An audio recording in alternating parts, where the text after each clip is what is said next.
Hello friends, आज हम लेते हैं टॉपिक इंक्रीजिंग डिक्रीजिंग फंक्शन। तो सबसे पहले मैं इसकी डेफिनेशन बता देता हूँ।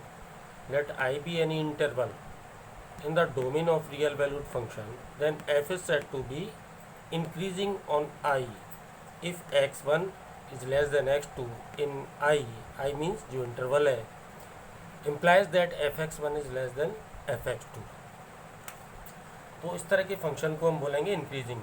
इसमें क्या है, ये इक्वल भी हो सकता है और लेस देन भी, यहाँ ग्रेटर देन भी हो सकता है और लेस देन भी। तो उसको मैं ग्राफिकली इसका इंटरप्रिटेशन करता हूँ ज़रा। मान के चलिए ये कोई फंक्शन है और किसी का ग्राफ इस तरह से जाता है, जैसे कहीं कहीं पर ये कॉन्स्टेंट भी हो जाता है, इस तरह का जाता है। हमने कोई वैल्यू ली यहाँ पे, सपोज ये हमारा यहाँ से लेके यहाँ तक सपोज हमारा आई इंटरवल है, और हमने यहाँ पर कोई वैल्यू ली सपोज x1 और यहाँ पर ली सपोज कहीं भी x2। तो यहाँ पर आप देख रहे हैं कि x1 is always less than x2। तो यहाँ पर fx1 इज़ लेस देन और इक्वल टू x2 हो सकता है, क्योंकि कहीं कहीं पर देखिए फंक्शन कांस्टेंट भी जा रहा है। सपोज मैं यहाँ पर x1 लेता हूँ और यहाँ पर x2 लेता हूँ, तो इन दोनों की जो हाइट है वो सेम है, ठीक है। लेकिन अल्टीमेट जो फंक्शन है वो देखिए ऊपर की तरफ जा रहा है, डाउन नहीं हो रहा, कहीं भी अप साइड में ही जा रहा है।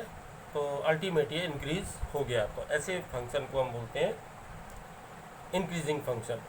ऐसे केस में होगा x1 is less than x2, so fx1 is less than equal to fx2। यानी कि जैसे जैसे हम x की वैल्यू बढ़ाते हुए चल रहे हैं, इंक्रीज करते हुए चल रहे हैं, वैसे वैसे fx की वैल्यू इंक्रीज होती हुई चलती है।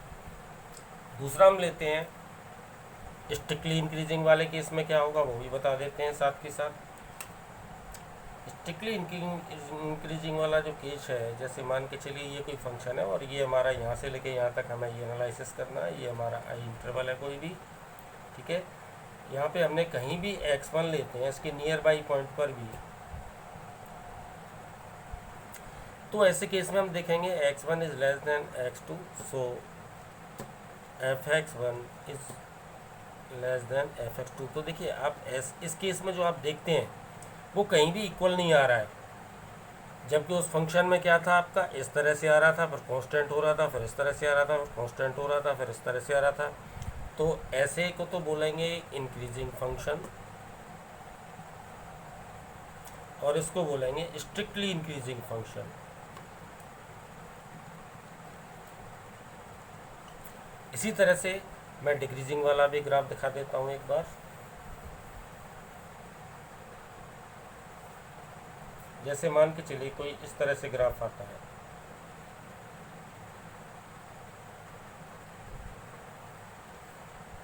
यहाँ हम लेते हैं कहीं भी सपोज x1, यहाँ पर लेते हैं कहीं भी x2। तो ऐसे केस में क्या होता है कि आप x1 is less than x2 ले रहे हैं और यहाँ पर हो जाता है fx1 is greater than equal to fx2। यानी कि आप x की वैल्यू इंक्रीज करते चल रहे हो तो fx की वैल्यू डिक्रीज होती चलती है, ठीक है। तो कहीं कहीं पर ये कांस्टेंट है, इसलिए हमने यहाँ पर इक्वल साइन लगा दिया है, क्योंकि कहीं कहीं वो fx1 की वैल्यू fx2 के इक्वल होगी। जैसे हमने यहाँ पर लिया, तो इन दोनों की आप हाइट देख रहे हो, दोनों की इक्वल है, means fx1 equal to fx2 है। अगर हम बाई चांस यहाँ पर लेते हैं नियर बाई पॉइंट, तो देखिए इससे ये वैल्यू कम होती, ठीक है। हमने वैल्यू x की बढ़ाई लेकिन वैल्यू fx की कम हो रही, तो ऐसे फंक्शन को क्या बोलेंगे हम, डिक्रीजिंग फंक्शन। और ऐसे ही अगर मैं इस तरह का बना दूँ कोई ग्राफ, तो यहाँ पर मैं सपोज x1 लेता हूँ और यहाँ पर x2 लेता हूँ, तो ऐसे केस में क्या हो जाएगा, x1 is less than x2, so fx1 is greater then